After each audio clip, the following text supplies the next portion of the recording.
Oscar's bringing up. We're getting ready as we get ready for Oregon State. Now, Matt, we got 2 tough games coming up. We've got Fresno State and Oregon State, who are battling it out right now. What are your thoughts on those? Yeah, the rush defense is not ready for Corvallis. It's not. Nope. And you know, making plays inside your own 5-yard line, that's not a sustainable strategy, right? That 4 of Stanford's first 5 drives get inside the 5. USC happens to make big plays on 2 of those trips inside the 5. That is not something you can carry throughout the year. So it's absolutely true. And the thing we have to emphasize again is that there are 2 ways to beat USC in 2022. One, you score 50.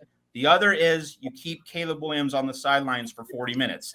That's what Oregon State can do. It's that latter path, just being able to turn Caleb Williams into a spectator, wearing a backwards cap on the sideline. And so Oregon State's ability to mash, USC is not ready for that. And so the good news is that, like, there's 2 more weeks. So, like, the fact that this game had so much of the contours that the Rice game had, really very similar, right? The defense allows, first quarter drives, gets gashed, and then you see USC build the big second half lead, and you do see the defense play a little bit better, but still the overall product is very lacking. And you know that when you go against a better opponent, you're going to get exposed to a greater degree. I think the good news within this larger context of concern is that if the Stanford game was pretty much the same as the Rice game, Stanford obviously a lot better than Rice. So in other words, you've played a much better opponent and had kind of the similar baseline result. So that means at least you haven't lost ground. USC did not take a step back on defense.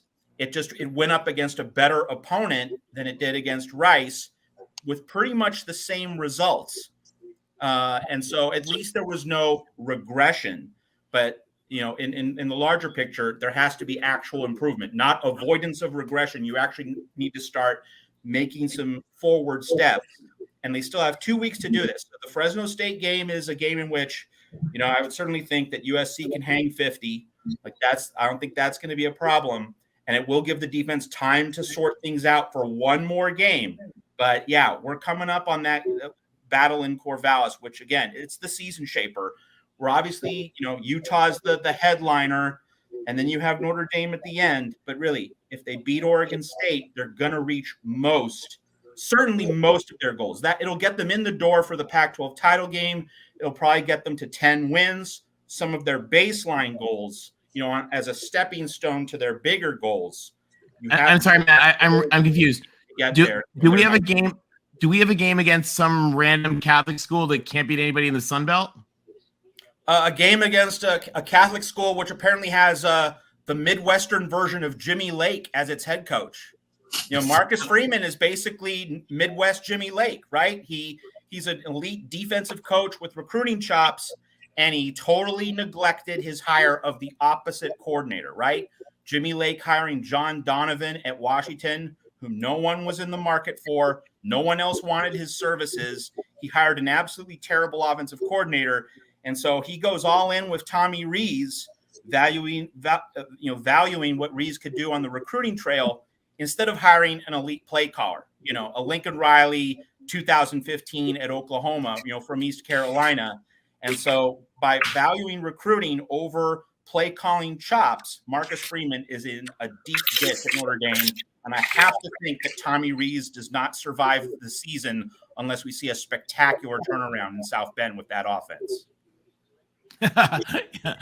Matty says, yes, Matty, he did. And by the way, Marcus Freeman today became the first coach in Notre Dame history to lose his first 3 games.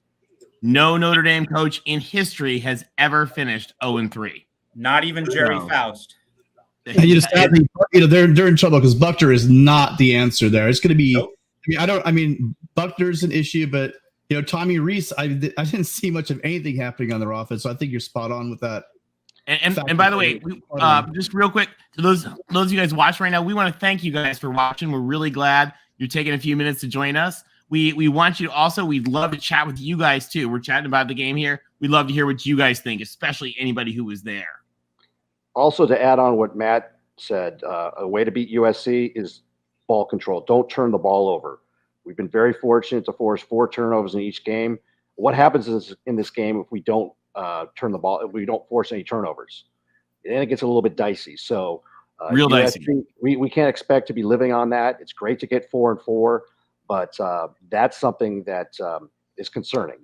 You got to take a look at it, and Matt brings a good point. It's something to build on and work on. Keep the guys focused that we have to limit the running game and the chunky yardage that they're picking up.